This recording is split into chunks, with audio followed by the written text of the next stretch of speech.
अस्सलामुअलैकुम वीवर, क्या हाल चाल है। उम्मीद करे सारे यार दोस्त अब तंदुरुस्त होसन फिट फाट होसन। अज दा माशाअल्लाह खूबसूरत जिहा विलेज लाइफ के प्यारे प्यारे नज़ारे ते पाक खूबसूरत आवाज़ ते खूबसूरत जिहा सराकी माहौल।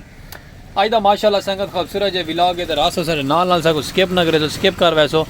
तो कुछ समझ नहीं लगनी कि असा तो क्या स्टोरी सुनवाई है क्या स्टोरी नहीं सुनवाई। अज दी मज़ेदार खूबसूरत जी आवाज़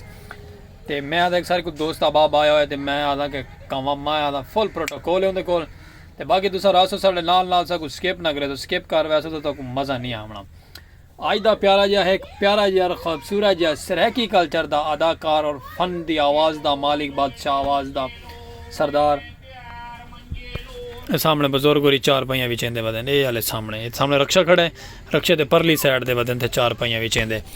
ते बाकी खूबसूरत जी विलॉग की तरफ आते थे। विलॉग जल्दी से जितने भी यार दोस्त साहब आप साढ़े चैनल को लेते पे मेरे सब सब्सक्राइब जल्दी और बेल आइकन घंटी भी प्रेस करे हर आने वाली नोटिफिकेशन तक वो मिलती रही। खूबसूरत जी विलॉग दी अपना सराकी विलॉग अपने प्यारे नज़ारे तो गाल करें दे पैसे सारा दोस्त अबाब आया है तो माशाअल्लाह फन दा अदाकारी सुकून माहौल मस्त माहौल तो सराकी दा बादशाह ते सराकी आवाज़ सॉन्ग छोटा जिहा तो मैं अपनी आवाज़ में तो क्लिप सुनवा देवा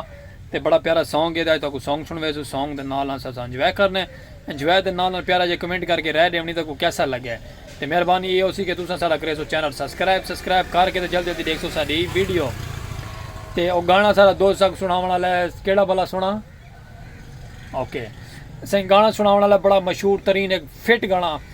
फेमस गाना फिट थी आई हिट थी आई गाना भा लगा इश्के ये कोई बर्फ़ वाला ठिया तो नहीं भा लगा इश्के कोई बर्फ़ वाला ठिया नहीं। आज तो कुछ सारा दोस्त सुन वैसी सॉन्ग बड़ा प्यारा है जहाँ तबले दे गोल नवाज ते माहौल मीठे चौल हो सन रावणा नाल वीडियो स्किप नहीं करनी संगत भा लगा इश्के तुसा देखो माहौल सा कुछ दसाया प्यारा जो कमेंट करके मेरी वीडियो तो बाद उन्होंने क्लिप लेंदे पे खूबसूरत जी आवाज़ ते मैं बड़ी प्यारी जी आवाज़ भा लगा इश्के कोई बर्फ़ वाला ठिया तो नहीं ये बिरा सलीम खोखे वाला ते प्यारी आवाज़ सुन सो मेरे दोस्त।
खास तौर पर वास्ते